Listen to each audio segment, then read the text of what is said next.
Hezbollah के हाथ अब इजराइल के प्रधानमंत्री बेंयामिन नेतन्याहू तक पहुंच चुके हैं और इजराइल में इस वक्त कोहराम मचा हुआ है।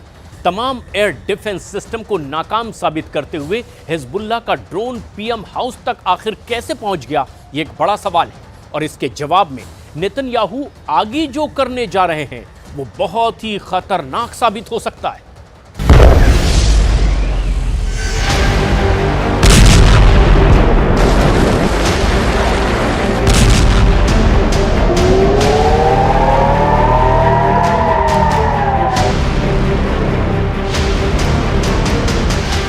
दुनिया के सबसे एडवांस एयर डिफेंस सिस्टम में से एक, क्विक रिस्पांस में दक्ष और दुश्मन के हमले को ध्वस्त कर देने वाला इजराइल का एयर डिफेंस सिस्टम आयरन डोम क्या फेल हो गया?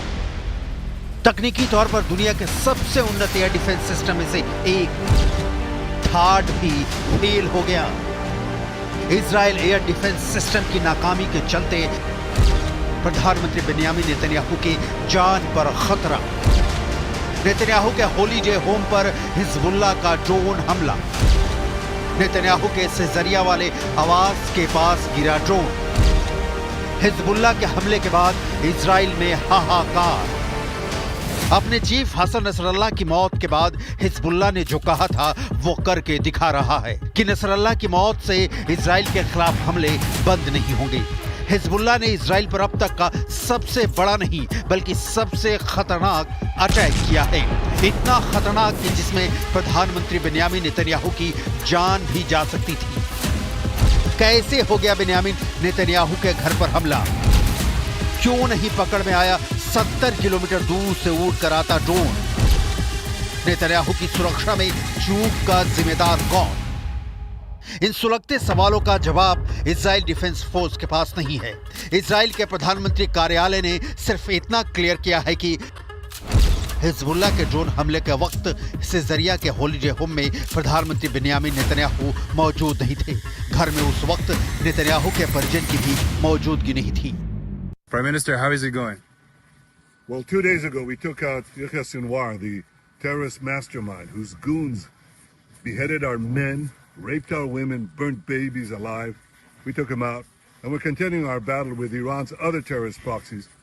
We're going to win this war. So will something deter you? No.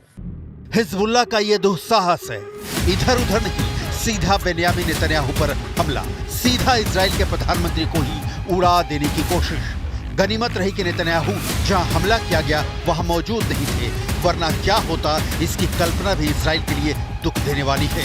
Hezbollah ने इसके पहले इजराइल के आर्मी बेस पर ड्रोन हमला किया था, जिसमें इजराइल के एलिट ब्रिगेड के 4 सैनिकों की मौत हो गई थी। उस वक्त भी इजराइल डिफेंस फोर्स ने कहा था कि हिजबुल्लाह के 2 ड्रोन में से एक को उसने इंटरसेप्ट किया और नष्ट कर दिया, लेकिन दूसरा ड्रोन आर्मी बेस के डाइनिंग हॉल में गिर गया।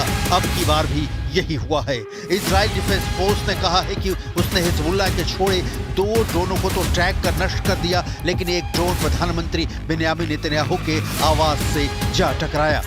प्रधानमंत्री बेंयामिन नेतन्याहू बिल्कुल सुरक्षित है। जिस वक्त ड्रोन अटैक हुआ न तो वो और न ही उनके परिवार का कोई भी व्यक्ति उनके हॉलीडे होम में रह रहा था, लेकिन फिर भी लॉन्च किए जाने के बाद 70 किलोमीटर चलकर एक ड्रोन प्रधानमंत्री आवास की दहलीज पर फटता है तो इजराइल की इस खुफिया और सुरक्षा एजेंसियों पर सवाल उठना तो लाजमी है। इसके पहले भी बिन्यामिना मिलिट्री बेस पर एक ड्रोन आकर टकराया था, जिससे 4 सैनिकों की मौत हो गई थी। क्रोनोलॉजी समझिए। सुबह करीब 11 बजे लेबनान से 3 ड्रोन छोड़े गए। इजराइल से 70 किलोमीटर दूर लेबनान से 3 ड्रोन छोड़े गए। 2 ड्रोन को इजराइल एयर डिफेंस सिस्टम ने इंटरसेप्ट कर लिया।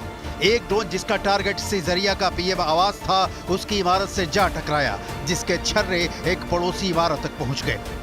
इजरायली डिफेंस फोर्सेज का दावा है कि इस हमले में कोई हताहत नहीं हुआ। कुल 3 ड्रोन लॉन्च किए गए थे, जिनमें 2 को इंटरसेप्ट कर नष्ट कर दिया गया था और तीसरा प्रधानमंत्री आवास के पास तक पहुंच गया। अब इजराइल की सेना प्रधानमंत्री की सुरक्षा के लिए वार प्लेन तैनात कर रही है। इसके पहले भी एक रॉकेट हमले की खबर आई थी, लेकिन प्रधानमंत्री कार्यालय ने इससे इनकार कर दिया था और कहा था कि प्रधानमंत्री के घर तक कोई रॉकेट नहीं पहुंच पाया। लेकिन इस बार ड्रोन हमले की बात तुरंत इजरायली डिफेंस फोर्सेज ने कबूल कर ली।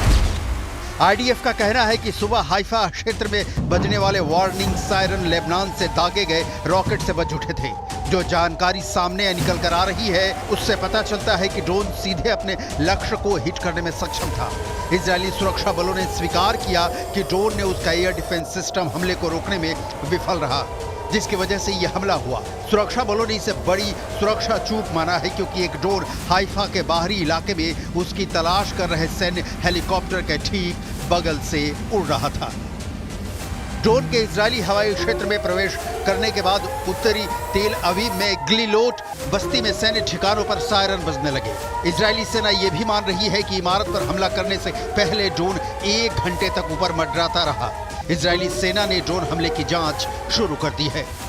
नेतन्याहू की सुरक्षा में चूक से इजरायल का पूरा डिफेंस सिस्टम हिला हुआ है। इजरायल ने अमेरिका से anti missile defence system third की और तादाद भेजने की मांग की है। इजरायल ने हमास और हिजबुल्ला दोनों के टॉप कमांडरों को मार दिया है, जिसके बाद बौखलाए आतंकी इजरायल पर लगातार हमले कर रहे हैं। बड़ा सवाल यह है कि इन हमलों से किसी की जान जाए या न जाए, लेकिन थोड़ी सी भी सफलता मिलती है तो हमास और हिजबुल्ला के लड़ाके खुशी से झूम उठते हैं। अब तय करना है इजरायल को कि क्या वो इन 2 आतंकी समूहों को खुश होने के ऐसे मौके देते रहेगा या फिर अपनी सुरक्षा व्यवस्था को इतना चाक चौबंद करेगा कि आने वाले दिनों में कोई ड्रोन उनके सुरक्षा तंत्र को नहीं भेद पाएगा।